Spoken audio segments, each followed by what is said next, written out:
I'm busy with some writing on the book of 1 Timothy, hoping to write a commentary about it. And so I called up my good friend and excellent Pauline scholar in his own right, Dr. Batman Yika, just to run some ideas by him, to get his take on whether he thinks what I had in mind would work. And Bat promptly recommended 2 commentaries on the pastoral epistles, 2 newish commentaries that I haven't read yet. The first one is a collection of Michael Eaton's writings on the New Testament, the late Michael Eaton. So Michael was a brilliant author, teacher, gospel preacher in his own right.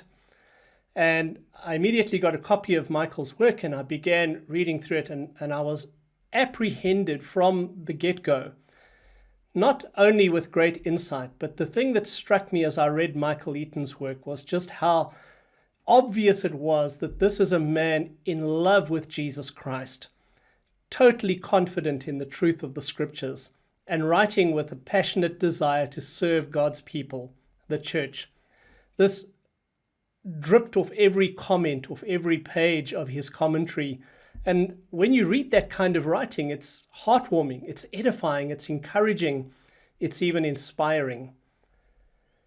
And then I got the second commentary by Christopher Hutson in the Pastoral series, the commentary on 1 and 2 Timothy and Titus. And I started reading that. It's a new commentary, highly recommended and celebrated.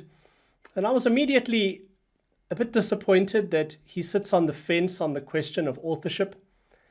He says, we can't be sure whether Paul wrote this or maybe it was somebody writing in the name of Paul. So he decides to call the author Pastoral Paul.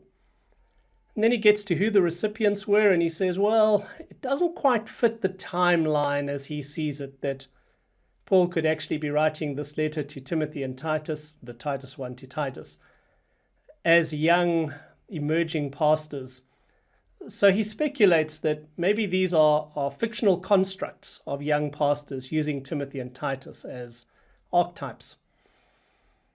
Once we get into the commentary itself, it is readily apparent that the author is a real authority on the Greco-Roman world, on how to use elements of social scientific criticism and to bring them to bear on the text of the pastoral epistles, not in a destructive way, in a way that often yields brilliant insights. And there are a number of places where his insights from the historical cultural context and from social scientific theories really enliven the text and give one insight.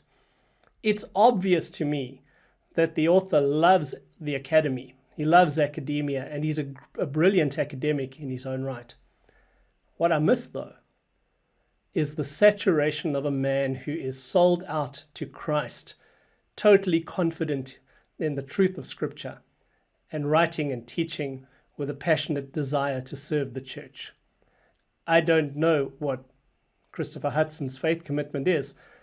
I suspect he's a believer. I suspect he loves the Lord. But it doesn't drip off every page. It doesn't saturate his writing.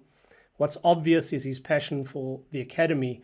What's less obvious is his passion for the Lord and the church. And it's a great object lesson for me as I think about what I would like my life legacy to be and what I would like the legacy of SATS to be as we write and teach. I hope we produce great academics, but much more than that, I hope that we produce men and women like Dr. Michael Eaton who are so passionate about Jesus, who are so confident in the scriptures, and who are so committed to the well-being of the church that these qualities ooze out of their scholarship, that these qualities saturate what we do, how we speak, how we write, how we teach.